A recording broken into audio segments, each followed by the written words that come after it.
இதே வந்து அபூதாவுதுல 3674, இப்னு மாஜால 3380 ஹதீஸ்ல இதில் என்ன வருது அப்படின்னா, நபிசுல்லாசம் அவர்கள் கூறினார்கள், மதுவையும் அதை குடிப்பவரையும் அதை ஊட்டுபவரையும், இந்த பார்ல ஊற்றி கொடுக்குறான்ல அவன், விற்பவரையும் கடை வச்சிருக்கவன் ஓனரு, வாங்குபவரையும் அந்த ஃபேக்ட்ரியில் வேலை செய்கிறவர், பிழிபவரையும் பிழிக்க சொல்பவரையும் சூப்பர்வைசரு, என்ன எடுத்து செல்பவரையும்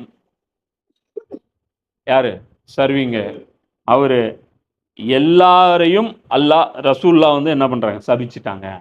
அப்போ எந்த கான்ட்ரிபியூஷனும் மதுவோட இருக்கக்கூடாது.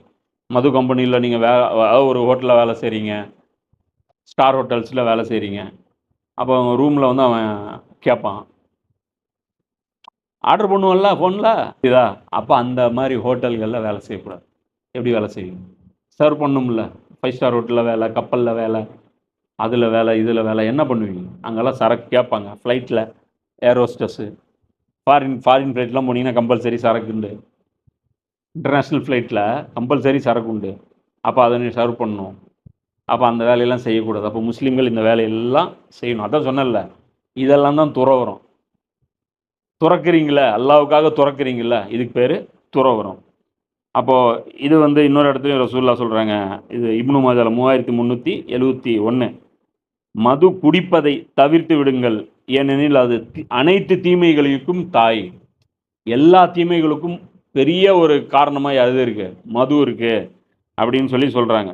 அதே மாதிரி நம்மள சில பேர் என்ன பண்ணுவாங்க அப்படின்னா, நான் வந்து பயங்கர ஹார்ட் ஒர்க்கருங்க, நான் வந்து கல் உடைக்கிறேன், நான் இது பண்ணுறேன், நான் அது பண்ணுறேன், எனக்கு உடம்பெல்லாம் டயர்டு.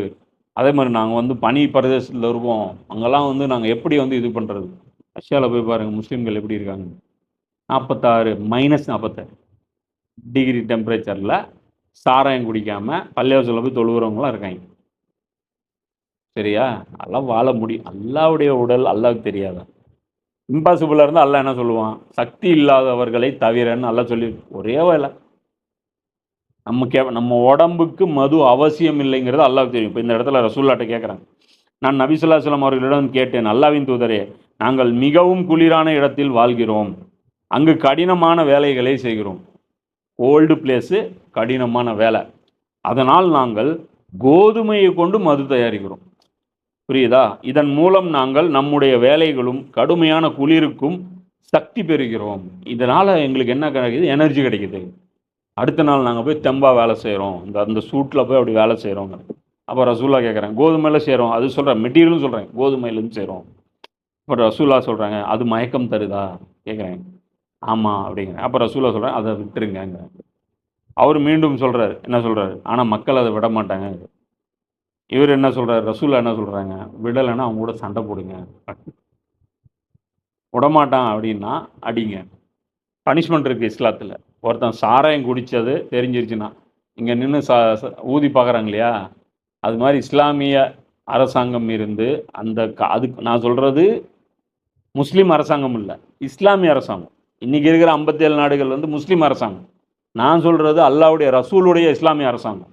அந்த மாதிரி இஸ்லாமிய அரசாங்கத்தில் யாராவது சாராயம் குடித்ததா தெரிஞ்சதுன்னா, எவனாவது அவன் குடித்ததை பக்கத்தில் இருக்கிறவன் சாட்சி சொன்னால் அவன் காலி, அல்லது வாமிட் பண்ணுவான், அதில் ஆள் வந்து காலி, ஸ்மெல் வந்துடும் வாமிட் பண்ணி.